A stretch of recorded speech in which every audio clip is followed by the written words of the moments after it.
تلاوت قرآن کے آداب۔ قرآن مجید کی تلاوت ذوق و شوق کے ساتھ دل لگا کر کیجیے اور یہ یقین رکھیے کہ قرآن مجید سے شغف خدا سے شغف ہے۔ نبی صلی اللہ علیہ وسلم نے فرمایا، میری امت کے لیے سب سے بہتر عبادت قرآن کی تلاوت ہے۔ اکثر و بیشتر وقت تلاوت میں مشغول رہیے اور کبھی تلاوت سے نہ اکتائیے۔ نبی صلی اللہ علیہ وسلم نے فرمایا، خدا کا ارشاد ہے، جو بندہ قرآن کی تلاوت میں اس قدر مشغول ہو کہ وہ مجھ سے دعا مانگنے کا موقع نہ پا سکے تو میں اس کو بغیر مانگے ہی مانگنے والوں سے زیادہ دوں گا۔ نبی صلی اللہ علیہ وسلم نے فرمایا، بندہ تلاوت کے قرآن ہی کے ذریعے خدا کا سب سے زیادہ قرب حاصل کرتا ہے۔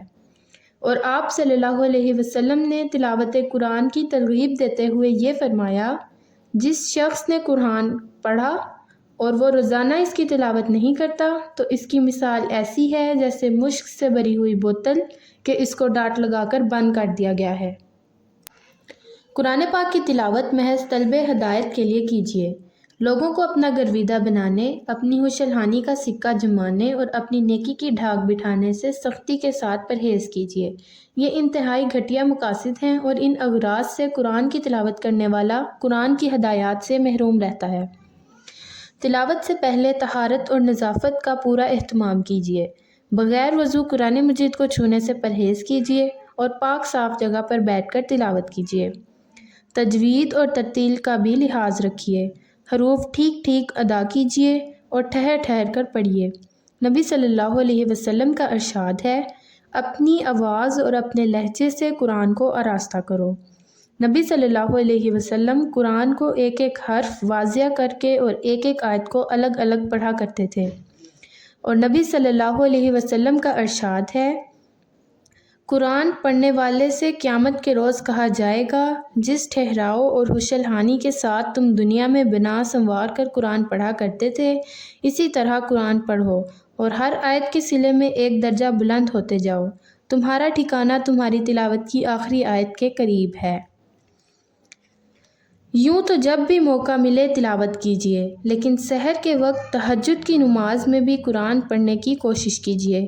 یہ تلاوت قرآن کی فضیلت کا سب سے اچھا درجہ ہے اور مومن کی یہ تمنا ہونی چاہیے کہ وہ تلاوت کا اونچے سے اونچا مرتبہ حاصل کرے۔ قرآن کی عظمت و وقت کا احساس رکھیے اور جس طرح ظاہری طہارت اور پاکی کا لحاظ کیا ہے، اسی طرح دل کو بھی گندے خیالات، برے جذبات اور ناپاک مقاصد سے پاک رکھیے۔ جو دل گندے اور نجس خیالات اور جذبات سے آلودہ ہے، اس میں نہ قرآن پاک کی عظمت و وقت بیٹھ سکتی ہے اور نہ وہ قرآن پاک کے معارف ہی سمجھ سکتا ہے۔ حضرت اکرمہ جب قرآن شریف کھولتے تو اکثر بے ہوش ہو جاتے اور فرماتے، یہ میرے جلال و عظمت والے پروردگار کا کلام ہے۔ یہ سمجھ کر تلاوت کیجیے کہ روئے زمین پر انسان کو اگر ہدایت مل سکتی ہے تو صرف اسی کتاب سے، اور اسی تصور کے ساتھ اس میں تفکر اور تدبر کیجیے اور اس کے حقائق اور حکمتوں کو سمجھنے کی کوشش کیجیے۔ فر تلاوت نہ کیجیے بلکہ سمجھ سمجھ کر پڑھنے کی عادت ڈالیے اور اس میں غور و فکر کرنے کی کوشش کیجیے۔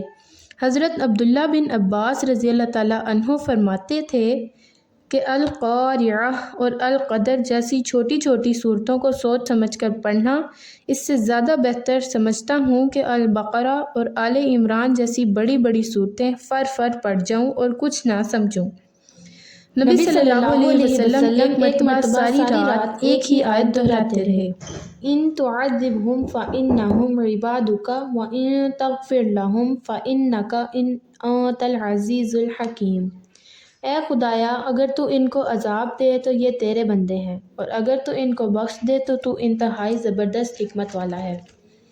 اس عزم کے ساتھ تلاوت کیجیے کہ مجھے اس کے احکام کے مطابق اپنی زندگی بدلنا ہے اور اس کی ہدایات کی روشنی میں اپنی زندگی کو بہتر بنانا ہے، اور پھر جو ہدایات ملیں اس کے مطابق اپنی زندگی کو ڈھالنے اور کوتاہیوں سے زندگی کو پاک کرنے کی مسلسل کوشش کیجیے۔ قرآن آئینے کی طرح آپ کا ہر داغ اور ہر دھبہ آپ کے سامنے نمایاں کر کے پیش کر دے گا۔ اب یہ کام آپ کا ہے کہ آپ ان داغ دھبے سے اپنی زندگی کو پاک کریں۔ تلاوت کے بعد دعا فرمائیے۔ حضرت عمر رضی اللہ تعالیٰ عنہ کی ایک دعا کے یہ الفاظ ہیں، خدایا میری زبان تیری کتاب میں سے جو کچھ تلاوت کرے مجھے توفیق دے کہ میں غور و فکر کروں۔